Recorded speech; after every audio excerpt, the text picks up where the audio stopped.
I guess we are live now. Hi everyone, and welcome to the second episode of iVideocast. My name is João Calha, and today I'll be your host for this amazing talk. As you know, at iVideocast, we gather the best digital experience experts. We go from development to design, and we have the best minds in the industry to tell us their perspective on their expertise side. So today, we have one of the finest high interactive UI designers. He's been with us for 2 years now, and he's going to share us some of his personal experiences and perspectives on the design world. His name is Rodrigo Marques, and he is here with us. So, hi, Rodrigo. How are you? Hello, João. Thanks for the introduction and for the invitation to be here today. I'm very good. How are you? I'm really, really fine, and hope that you are as much excited as I am to talk about some of the topics we have brought for our listeners here. So let's jump right on them if you are okay with it. Let's go. So first of all, Rodrigo, can you explain for the ones listening what is your work at iInteractive?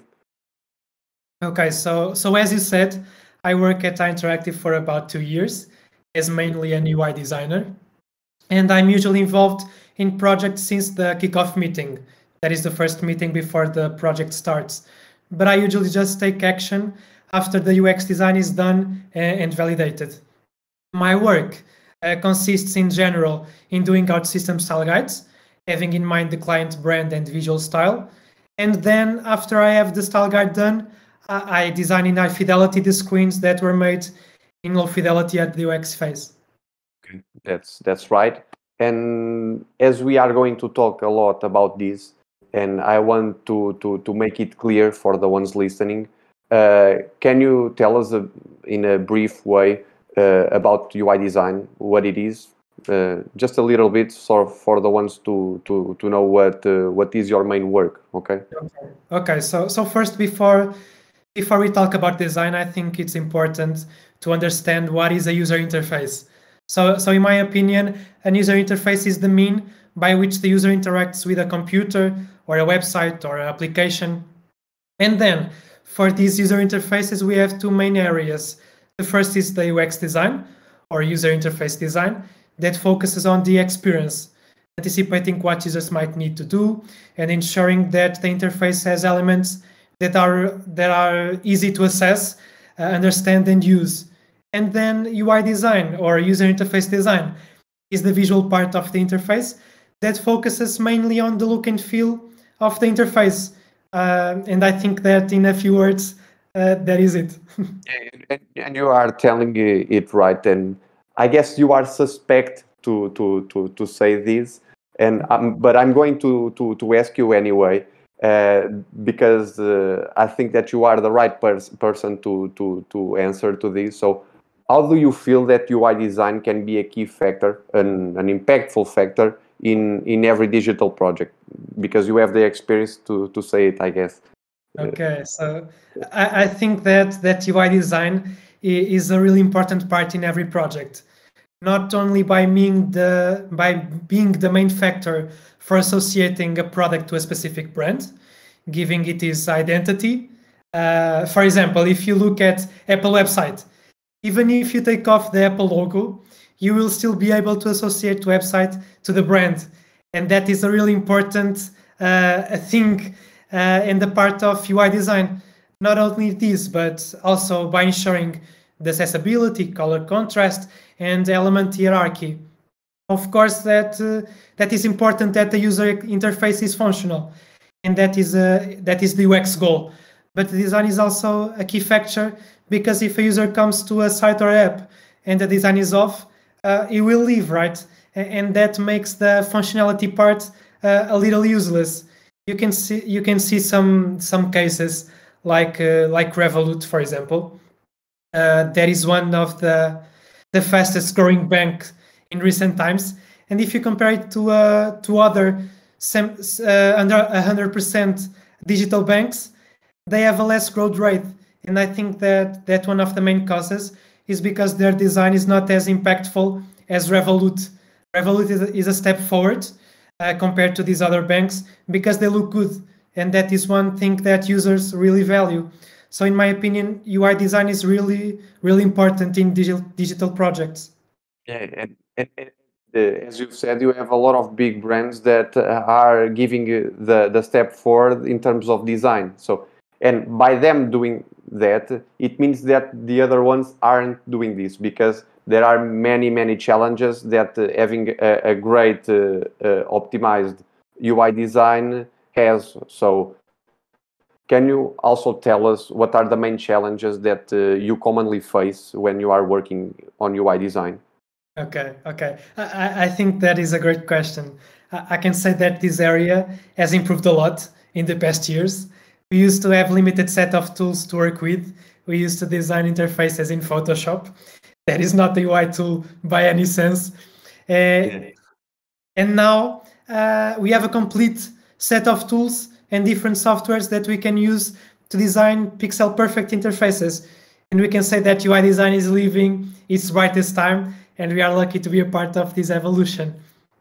But of course, we still have many challenges in this area. For example, if you look at social media and you see everyone you follow living their greatest lives, where everything is perfect and easy to accomplish, everyone has everything besides you. And Fortunately. in the design world, we have platforms like Dribble, and I think that Dribble is the Instagram of design. You see a lot of beautiful interfaces with amazing colors, clean dashboards, beautiful fonts. But when you go read the description of the post or search for the brand they are working with, you can see that in reality is a fantasy world. These interfaces are not real solutions for real users. The brand they are working with doesn't exist, and they are not solving real problems. If you analyze these interfaces, you loved Sing a little closer, you can see things like lack of legibility, bad contrast, unrealistic and irrelevant information. It is not necessary to go very deeply to understand that the works presented on these platforms have completely lost the essence of what design is supposed to be, solving real problems. And that is one of the biggest challenges now, to set expectations on real projects. Yeah, and that's I must confess that I'm amazed about your answer. I didn't have this perspective and didn't know that these challenges were so dense, and you explained them in the brightest way you could, and I really thank you for that.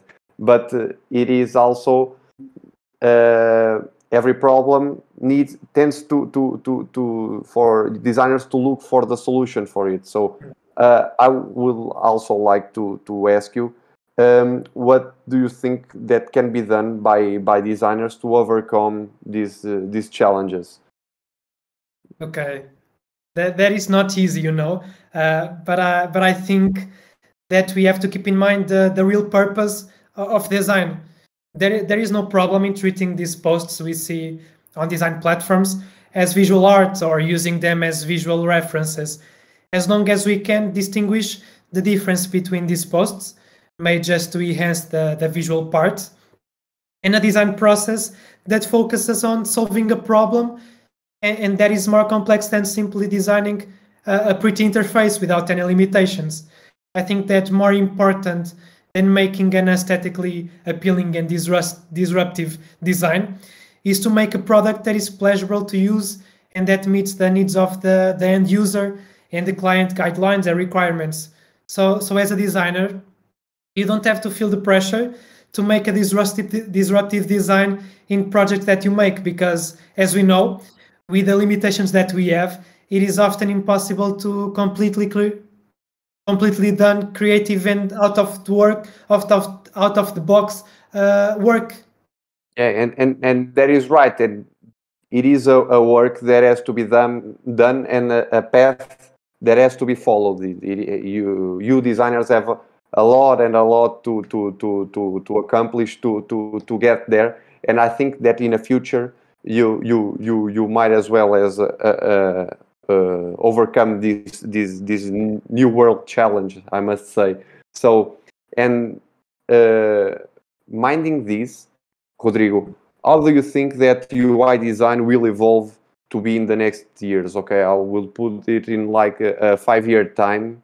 How do you think that UI design will evolve to be?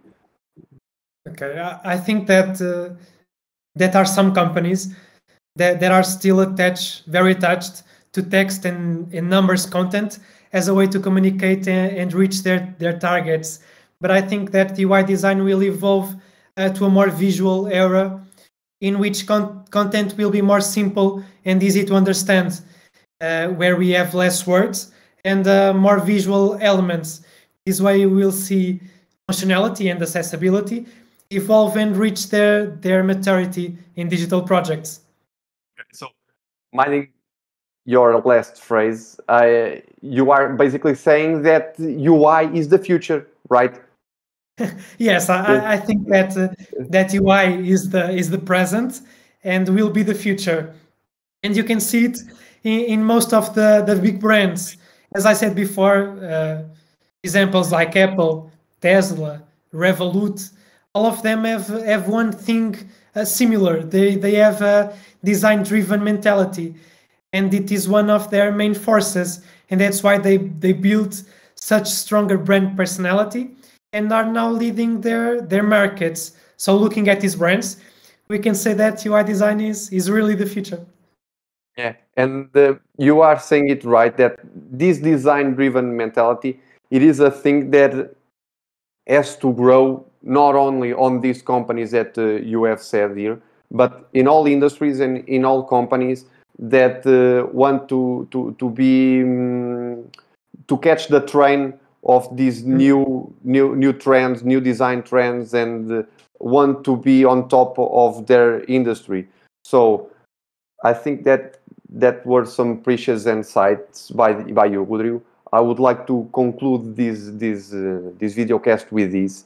I'm sure the ones at home really enjoyed your great stories, your opinions, and your perspective on UI design and all the design world. And without further ado, I would like to thank everyone who stood by and ask you to like this video cast and subscribe to our YouTube channel. And stay tuned for more video casts like this. We have plenty more surprises coming up for you and plenty more great minds of the industry with us for more video casts to come. So I would like to also thank you, Rodrigo, for stood by and giving your opinion on these topics. Thank you. And that's it. Have a great day and goodbye. Bye.